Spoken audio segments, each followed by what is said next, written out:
దేవుని యొక్క ప్రశస్తమైనటువంటి నామమున మీ అందరికీ వందనాలండి. శుభాలు తెలియపరుస్తూ మినిస్ట్రీ ఆఫ్ క్రైస్ట్ పక్షాన మీ అందరికీ వందనాలండి. ప్రార్థన చేసుకుందాం. జీవం గల దేవ, ఘనమైన తండ్రి, నీకు స్తోత్రాలు. మాతో మీరు మాట్లాడండి. మా అందరికి వినగల చెవులు ఇవ్వండి, గ్రహించగల హృదయాన్ని ఇచ్చి నడిపించమని యేసునామం నడుపుచున్నాను తండ్రి. ఆమేన్, ఆమేన్, ఆమేన్. ప్రియమైనటువంటి నా సహోదరి సహోదరులారా, ప్రభు అయిన క్రీస్తు నామమున మీ అందరికీ వందనాలండి. మరి దేవుడు నాకు నిన్నటి దినాన గుర్తు చేసినటువంటి మాటతో మీ ముందుకు వచ్చానండి. చాలాసార్లు మనుషులమైనటువంటి మనము సమస్యలను ఎదుర్కొన్నప్పుడు, కుటుంబంలో కష్టాలు ఎదుర్కొన్నప్పుడు అనిపిస్తుంటుంది, చనిపోతే బాగుండు కదా, నేను ఈ సమస్యలను ఎదుర్కోకుంటుంటే ఉండేదాన్ని అని ఇలా అనుకుంటుంటామండి. చాలామంది ఆ సమస్యలను తట్టుకోలేక చనిపోయినటువంటి వారు కూడా ఉన్నారండి. రీసెంట్గా నాకు 3 days బ్యాక్ ఒకరు ఫోన్ చేశారండి. తను మాట్లాడుతూ ఏమంటుందంటే, 10 రోజుల నుంచి నాకు చనిపోవాలనిపిస్తుంది. ఎందుకంటే నా భర్త నా మాట వింటలేడు, నా బిడ్డలు నా మాట వింటలేరు, వ్యసనాలలో ఉన్నారు, ఎలా మార్చాలో నాకు అర్థం కావడం లేదు, కాబట్టి చనిపోవాలనుకుంటున్నా అని నాతో మాట్లాడారండి.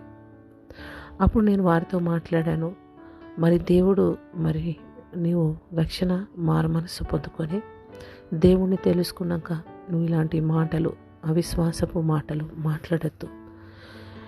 ఇంకా నువ్వు దేవునికి ప్రార్థించు, దేవుని మహిమపరచు.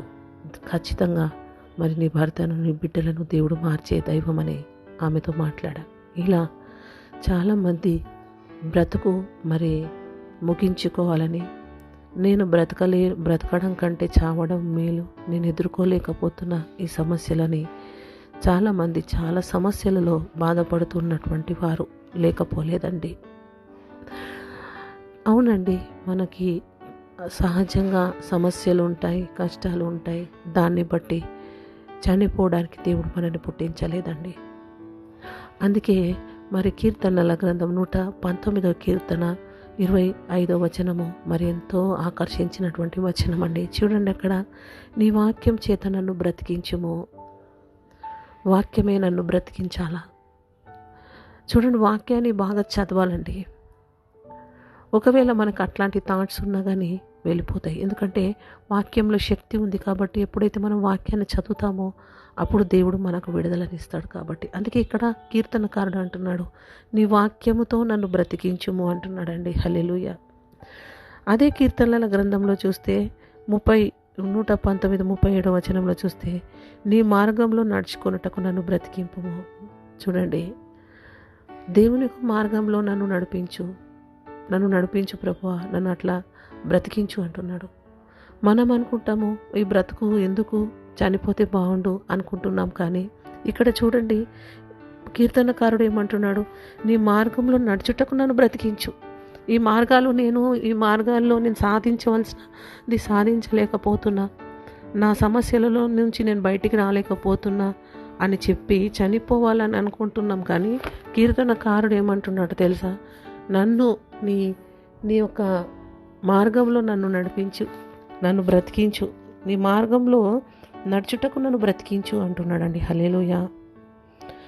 మరి గనుక గమనిస్తే మరి 119వ కీర్తన 50వ వచనంలో చూస్తే చూడండి, నీ వాక్యము నన్ను బ్రతికించుచున్నది, వాక్యమే బ్రతికించుచున్నది అంటున్నాడండి. ఆయన వాక్యము మరి ఆ వాక్యము బ్రతికిస్తుంది, వాక్యము నాకు ఇంత నెమ్మది కలుగజేస్తుందని మాట్లాడుతున్నాడు. చూడండి, అదే వచనంలో, నా బాధలో ఇదే నాకు నెమ్మది కలుగజేస్తుంది. నిజమే, నీకు బాధ కలిగిందా వాక్యాన్ని చదువు. నీకు బాధ కలిగిందా దేవునితో కూర్చో, దేవునితో మాట్లాడు. వాక్యంతో మరి బాగా చదువుతూ దేవుని సన్నిధిలో గడపాలని ఈరోజు దేవుడు జ్ఞాపకం చేస్తున్నాడండి. హల్లెలూయా. చూడండి, వాక్యంలో ఎంత శక్తి ఉంటుందంటే, వాక్యము మన జీవితాన్ని మార్చేటటువంటి శక్తి వాక్యంలో ఉందండి. హల్లెలూయా. చూడండి, ఇక్కడ మరి అదే కీర్తనల గ్రంథం 119:30 వచనంలో చూస్తే, నీ వాక్యము వెల్లడి అగుడతోడ వెలుగు కలిగిన అవి తెలివి లేని వారికి తెలివి కలిగించును. వాక్యం ఎంత శక్తి ఉంది చూడండి. అక్కడ వాక్యం వెల్లడి కాగానేనంట వెలుగు వచ్చింది. తెలివి లేని వారికి తెలివి కూడా కలుగుతుంది అంటున్నాడు. కీర్తనల గ్రంథం 119 మరి 103 వచనంలో చూస్తే, నీ వాక్యము నా జీవకు ఎంతో మధురము, అవి నా నోటికి తేనె కంటే తీపిగా ఉన్నాయి. వాక్యం ఎంత మధురం అని చెప్తా ఉన్నాడు. ఇంత మంచి వాక్యాన్ని, ఇంత గ్రంథము మన చేతిలో ఉన్న నిర్లక్ష్యం చేస్తున్నాం, చదవలేకపోతున్నాం.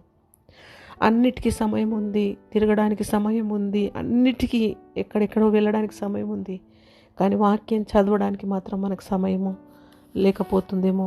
ఈరోజు చూడండి ఎంత మంచి మాట, నీ వాక్యము నా జీవకు ఎంతో మధురము, అవి నోటికి తేనె కంటే తీపిగా ఉంది అంటున్నాడు. హల్లెలూయా.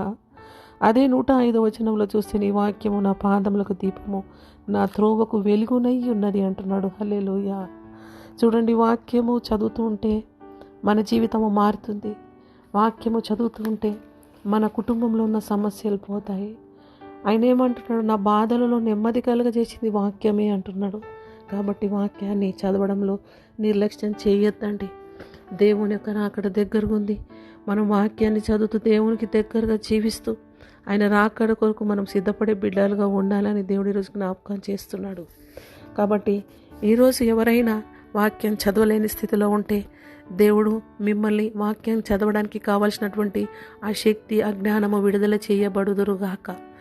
మరి కాబట్టి మనం వాక్యాన్ని బాగా చదువుతూ మహిమకరంగా జీవించాలని, ఆయనకే మహిమ ఘనత తెచ్చే బిడ్డలుగా ఉండాలని దేవుడి మాటలు దీవించునుగాక. ఆమేన్. వందనాలండి.